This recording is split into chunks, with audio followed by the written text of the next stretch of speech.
பயப்படாதே சிறு மந்தையே, உங்களுக்கு ராஜ்யத்தை கொடுக்க உங்கள் பிதா பிரியமாக இருக்கிறார். சிறு மந்தையை குறித்து, சின்ன கூட்டத்தை குறித்து கர்த்தர் பேசுகிறவராக இருக்கிறார். ஏன்னா இந்த சிறியவர்ல ஒருவனையும் அற்பமா எண்ணக்கூடாதாம். அவர்களுக்கும் பரலோகத்தை தரிசிக்கிற தேவதூதர்கள் உண்டு. சின்ன சின்ன விஷயங்கள் பெரிய மாற்றத்தை கொண்டு வரும்.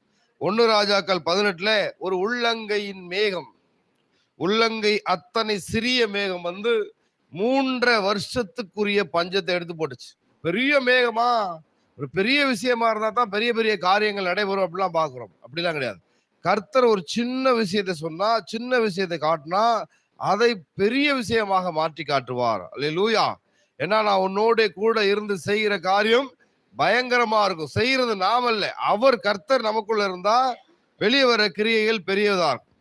மீகா 5:2 எப்ராத்தா எனப்பட்ட பெத்லகேமே, நீ யூதாவில் உள்ள ஆகினங்களுக்குள்ளே சிறியதாயிருந்தும் இஸ்ரவேலை ஆளப் போகிறவர் உன்னிடத்தில் புறப்பட்டு என்னிடத்தில் வருவார்.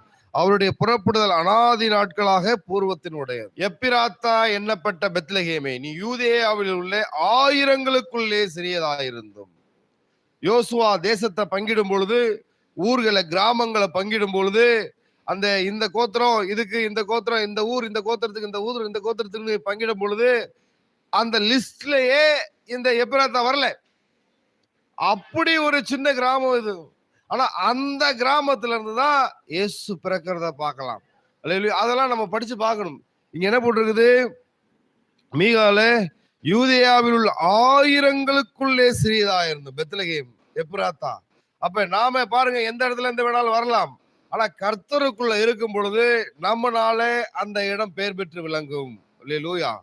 சோதரம் சோதரம். அப்ப வசனத்தின் வீரியத்தை நம்ம புரிந்து கொள்கிறவர்களாக இருக்கும். நீங்க எந்த இடத்துக்கு வேணாலும் போகலாம்.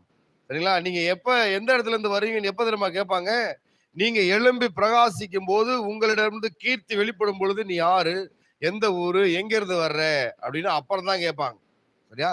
அப்ப இங்க பார்க்கலாம், எப்பிராத்தா எண்ணப்பட்ட பெத்லகேமே, நீ யூதேயாவில் உள்ளே ஆயிரங்களுக்குள்ளே சிறியதாயிருந்தும். முதல்ல நோட் பண்ணும்போது நோட் பண்ண மாட்டாங்க. பெத்லகேம்னு ஒரு கிராமம் இருக்குது, சொல்லவே மாட்டாங்க. ஏன்னா அது ஆயிரங்களுக்குள்ளே சிறியது. அதே போல நம்ம பணி செய்யற இடத்துல ஒரு குரூப்பா இருக்கும்போது நம்ம யாரும் நோட் பண்ண மாட்டாங்க.